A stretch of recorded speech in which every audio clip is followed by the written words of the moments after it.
Good morning, love and laughs with James Lee Stanley.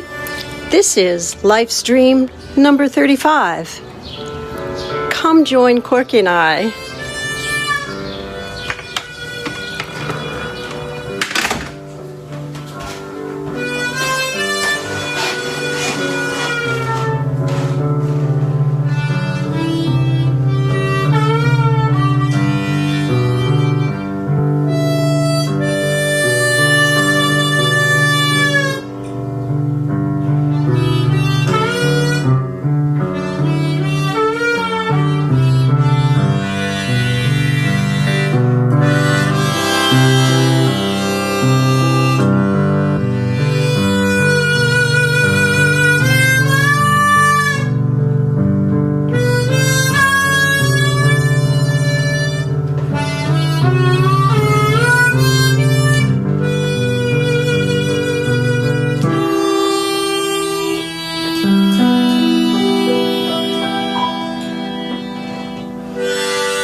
behind me, I got 9 more to go. I'm half asleep at the wheel.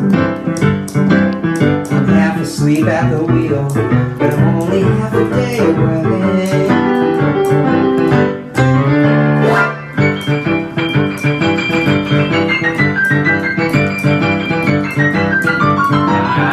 I got my foot down to the floorboards, I'm in a 1-car race. My radio is slapping country tunes across my face. I'm half asleep at the wheel. I'm half asleep at the wheel, but I'm only half a day away.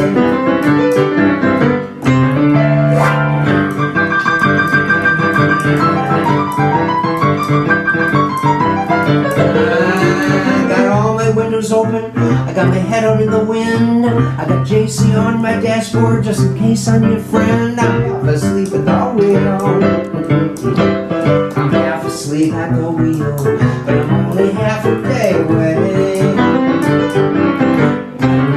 Woo!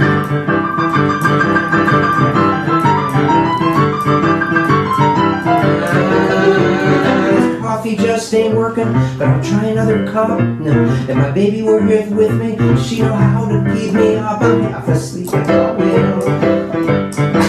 I'm half asleep at the wheel, but I'm only half a day away. Wow.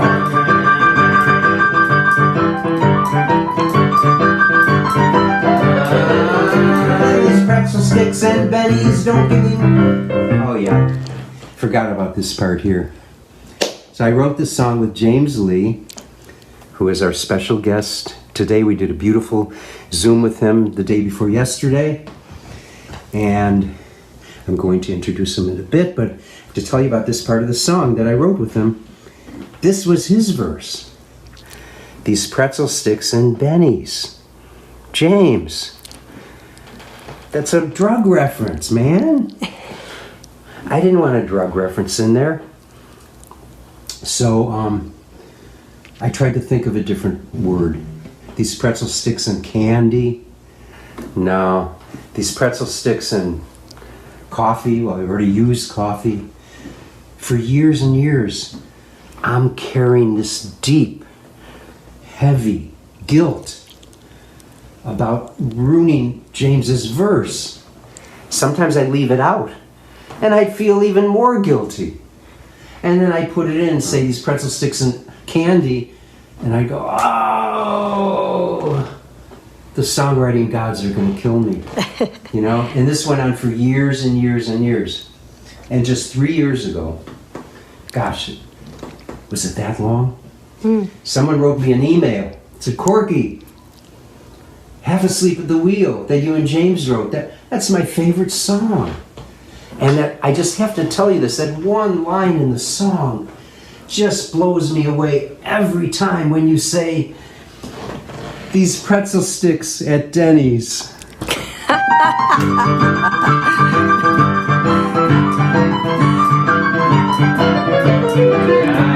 These pretzel sticks at Denny's don't give me much relief.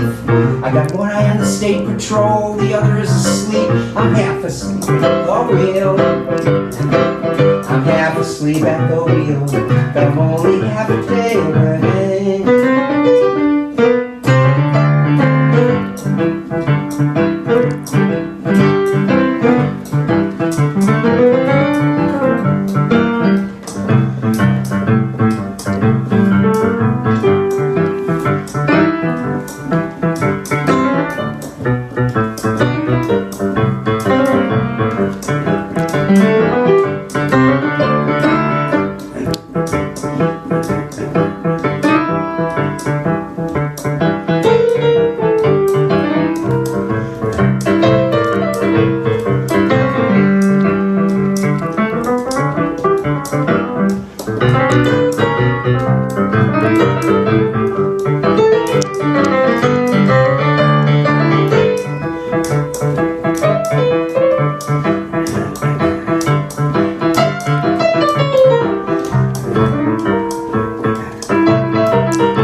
and me.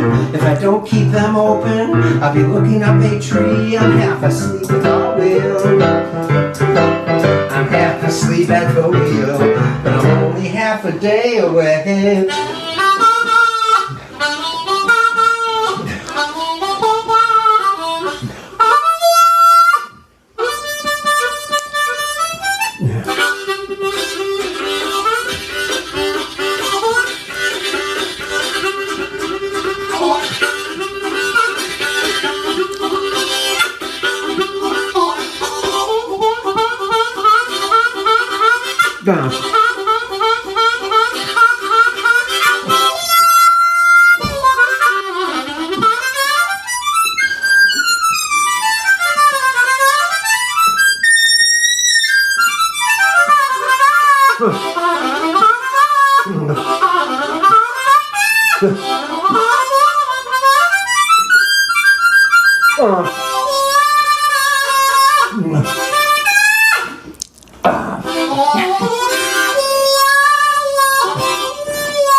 Whew. Beautiful, Corky. A little bit of a different version of half asleep at the wheel. James, what do you say? Beautiful, beautiful, dear. So Well, you know what time it is now? what time is it? Let's not get too excited. Because when we say the word, story time. Time. Slowly I turn, step by step. It might be. Could it be? Story time!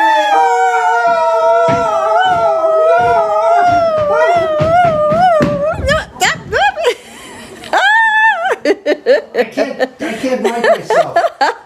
I fell and I can't get up.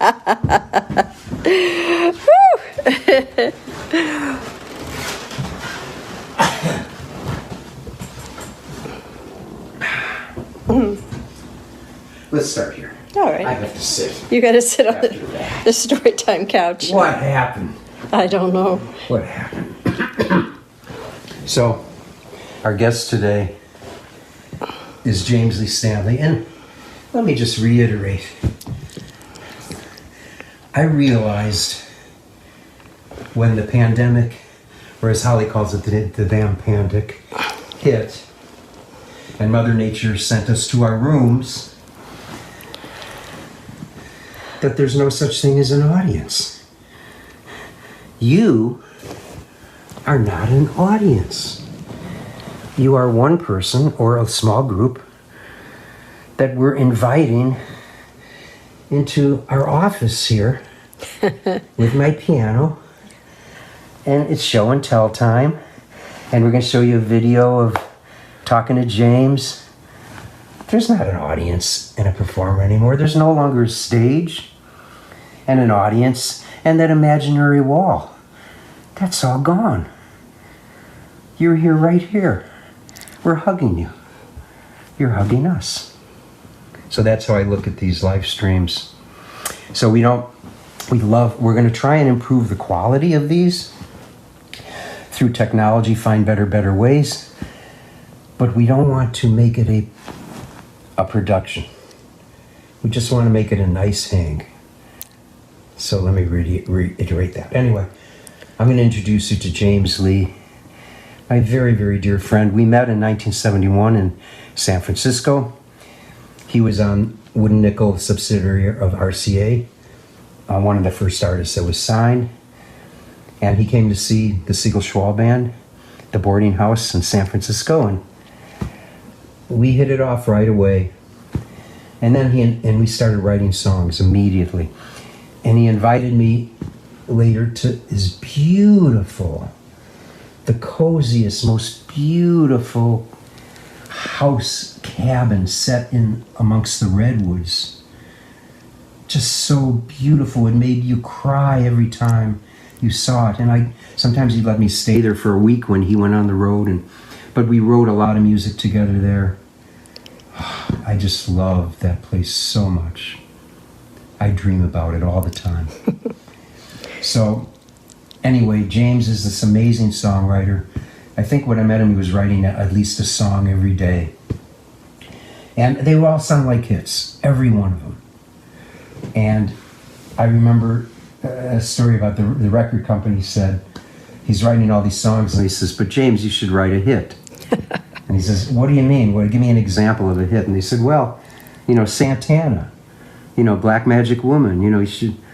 And he said, maybe you noticed I wasn't a 9-piece band, and so he ended up writing a song called "Oh Digitalis, O Cortisone," and looked, because he didn't know any Spanish or Latin, so he looked in the medical dictionary and just wrote all these words down and made a song. It was quite amazing.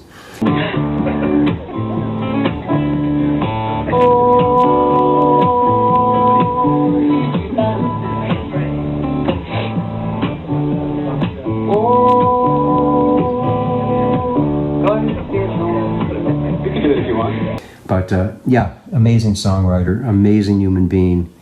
You're going to fall in love with him if you haven't met him. Most people, I think, on the stream will have met him.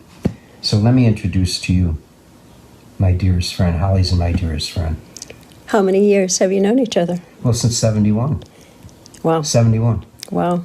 So let me introduce you to the personality, the talent, and the beauty of my buddy James Lee Stanley.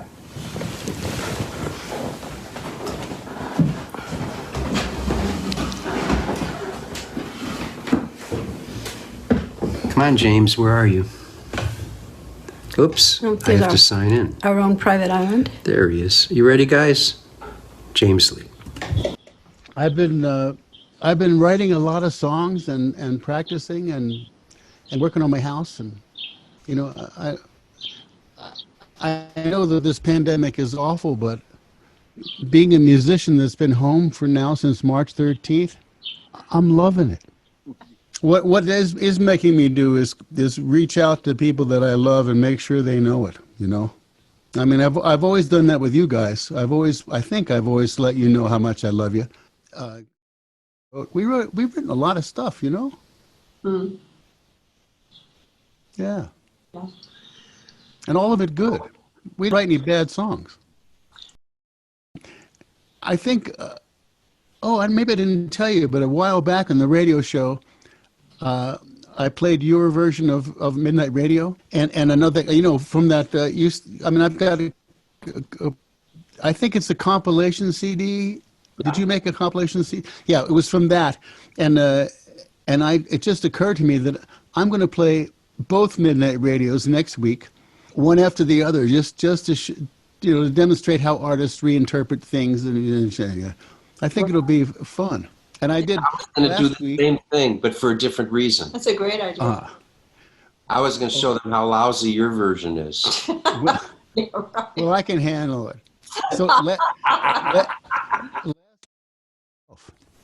well, I'm James Lee Stanley. I'm Corky's only friend, and yes, it has been a trial, but someone has to do it, and I've chosen to do it, just this once.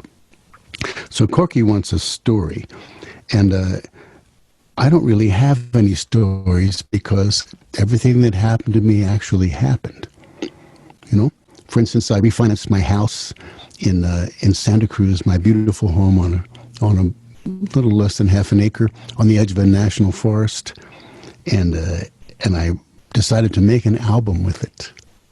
And so I took all this money from my house and I made this recording, and then I took it to LA and sold it to somebody, but they forgot to give me the money. So I ended up selling the house and moving into a room in somebody's home behind a donut shop in North Hollywood. That was a humbling weekend, as I recall. And I slowly crawled back, swearing that I would never record a record in a studio again. What I would do is build a studio. And that's what I did. Build a studio, and now I've made way more CDs than I can believe. My wife calls it a triumph of hope over feedback, but I continue to compose and record. Yeah, and Corky and I have written tunes. Sometimes, I remember when we were writing Midnight Radio, we were hammering out the lyrics, and we got caught in something, and we couldn't get any farther, and something happened downstairs in your basement, I think, and you had to go downstairs. And so while you were gone, I sat there and went, oh, and I wrote this little couplet that we used as one of the verses.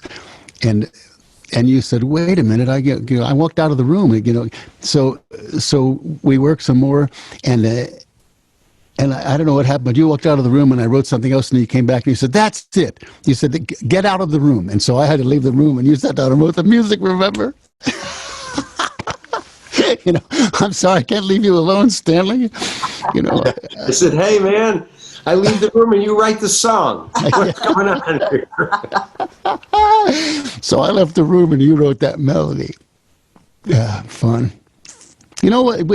That song, Look Before You Leap, we never did anything with that. That's a good tune.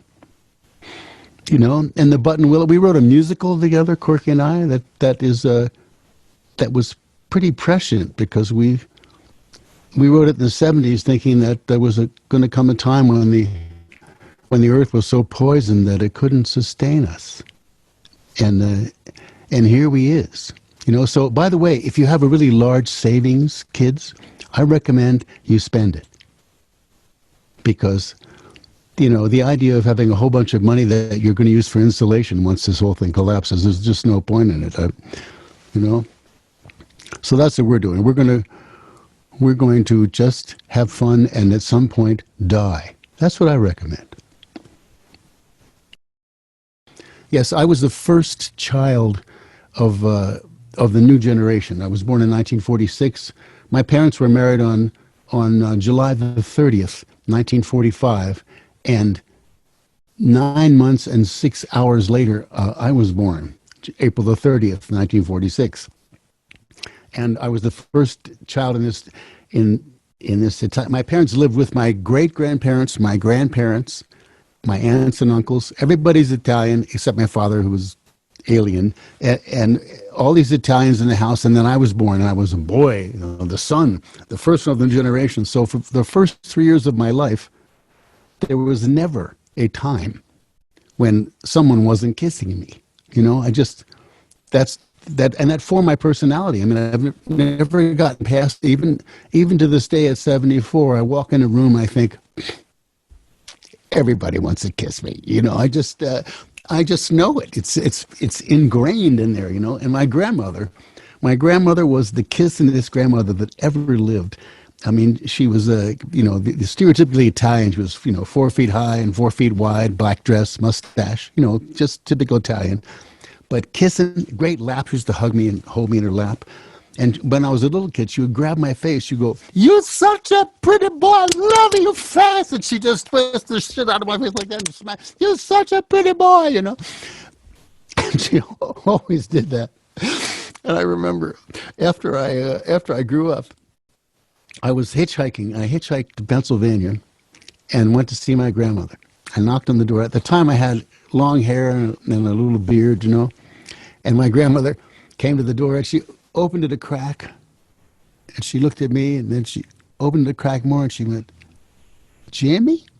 And I said, "Grandma." And she goes, "Why you got that beard? Why you got that hair? I can't see you faster. Why are you fast? You're such a pretty boy. I can't see you faster."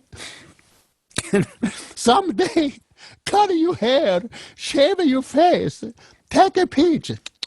Sing to me. I said, okay, Grandma, but I never did, you know. I should have, but I never did.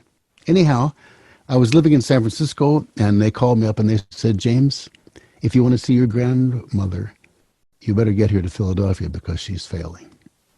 So I jumped on a plane. I flew to Philadelphia. I rented a car.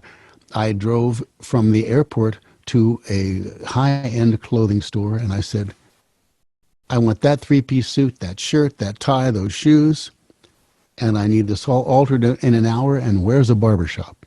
And so while they were altering those clothes, I went to a barbershop. I had all my hair cut off. I had my beard shaved, so I just had like a little porno mustache and a razor-cut hair and a three-piece suit, a tie, you know, and I went to the hospital. My grandmother's in the hospital, in hospice, on her deathbed. And I remember walking in the room. She looked so tiny, you know, so tiny and so helpless.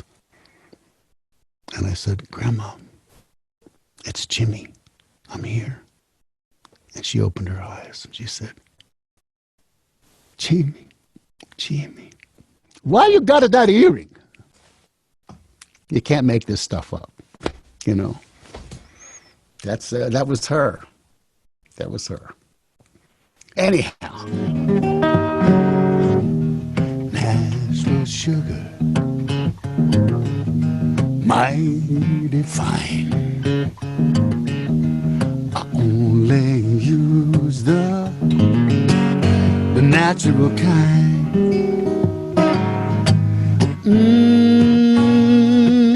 We're gonna get happy. Yeah, yeah, yeah, we'll feel good.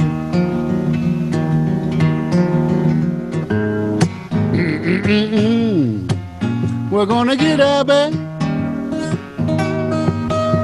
Natural, natural sugar, sugar make me feel so good. You make me feel so good.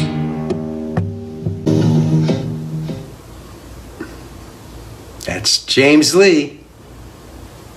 A little taste. Now, I know, let me just explain. We're recorded James through Zoom, which does not have good quality sound,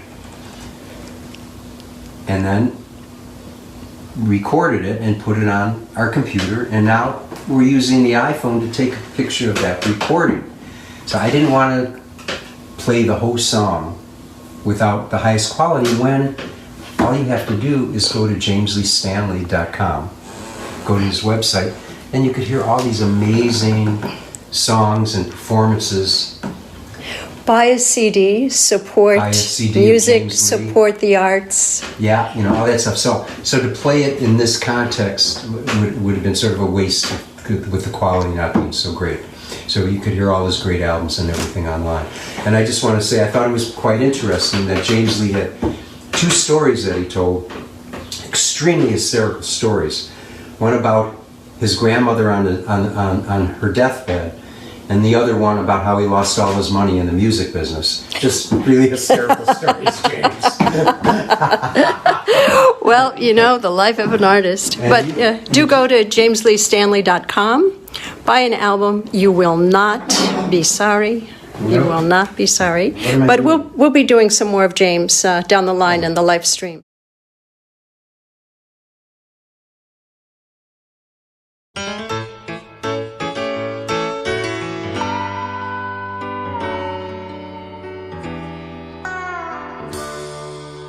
Late night station turned on, tires in the rain.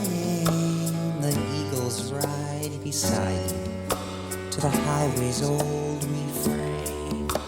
The night can last forever, as fast as you can go. Listening to the midnight radio, listening to the midnight radio.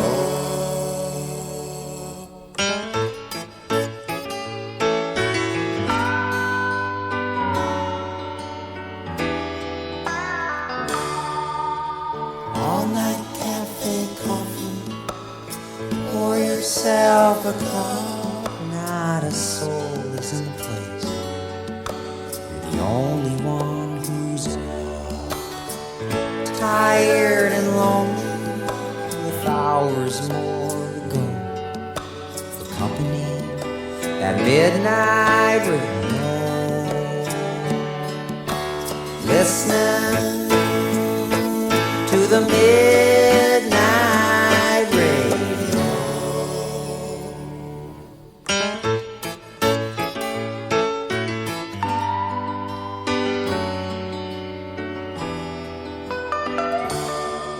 In bed but just not sleepy, in love but all alone. Too tired to write a letter, too late to use the phone. Smile and turn the dial to a station that you know. Salvation on that midnight radio. Salvation